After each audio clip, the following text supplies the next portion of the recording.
Now I'd like to discuss some of the purely behavioral tools that quality peer-reviewed science say can improve focus and concentration significantly. At the beginning of today's episode, I talked about the study from Dr. Wendy Suzuki's lab, where they explored a 13-minute meditation done every day for a period of 8 weeks. That meditation led to significant improvements in focus and concentration ability, as well as other aspects of cognitive performance. It also improved mood and reduced stress. So you might be wondering, what exactly is this meditation? The meditation is very simple, and it's one that anyone can perform. What you would want to do is set a timer for about 13 minutes. I don't think it has to be exactly 13 minutes, but since that's what they included in the study, you would set a timer for 13 minutes. You would sit or lie down, close your eyes, and you would simply focus on your breathing. Most people are going to benefit from only doing that breathing through their nose, but if you have some sort of obstruction or inability to breathe just through your nose, you could probably also do it by breathing through your nose and mouth, or just your mouth. But ideally, you would do just nasal breathing for a period of 13 minutes, concentrating on that breathing. And concentrating, meaning bringing your awareness, your so-called interoceptive awareness, if you wanted to get really technical about it, your interoceptive awareness to a point just about an inch inside of your forehead. Now, of course, that might sound kind of gory to some of you. You've never actually been inside your forehead, but just about an inch behind your forehead is where you would want to place your concentration while also concentrating on your breathing.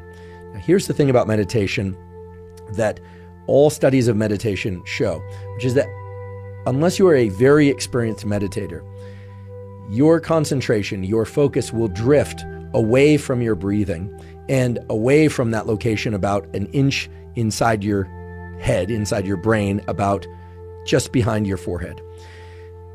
That will happen maybe every 10 seconds, every 20 seconds, maybe even every 5 seconds. But an important part of such a meditation practice to improve concentration and focus is that you are continually refocusing back to that specific location and refocusing back on your breath.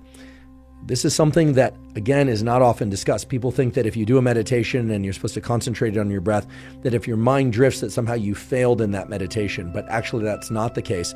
A huge component of improving your ability to focus and concentrate by way of neural plasticity, rewiring of the circuits for focus and concentration, is the repeated return to a state of focus from a state of non-focus or diminished focus. Okay, so think about it like trying to drive down the freeway and staying between the lane lines.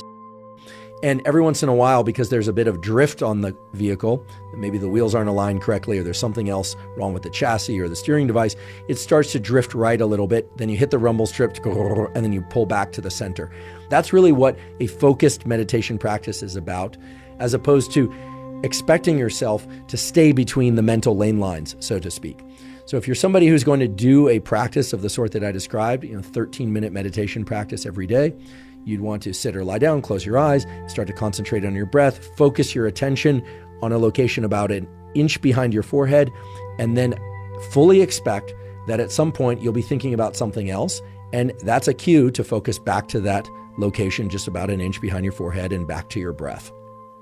By doing that repeatedly over and over, what you're really training up is the network within your brain that indeed includes that prefrontal cortex that you're focusing on, as well as some other structures, the infratemporal cortex, indeed the hippocampus, a structure associated with memory, and other components of the neural circuit that are involved in directing our mental focus and concentration. Again, I can't emphasize the importance of this practice being one of focusing and refocusing. In fact, I would prefer to call such a practice a focus meditation, or a constantly refocusing, or maybe you all can come up with a better name for it. I'm certainly not that good at naming things.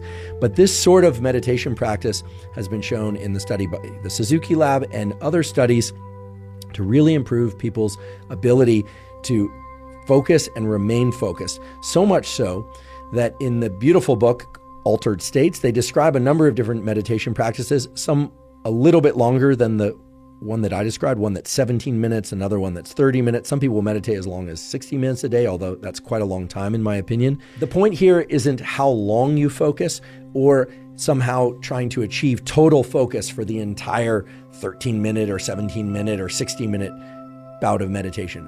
while that would be wonderful, and I think many people aspire to do that, that's a lot of hard mental work. I think for most people out there, including myself, a relatively short meditation practice of about 13 minutes in which you fully expect your focus and concentration to drift, but that you are continually refocusing is going to be the most effective. Yes, indeed, the most effective at teaching yourself to focus and stay concentrated. In fact, I invite you to interpret every time that you focus off that location about 1 inch behind your forehead as an opportunity to refocus, and think about the refocusing as the trigger for teaching your neural circuits how to focus for extended periods of time.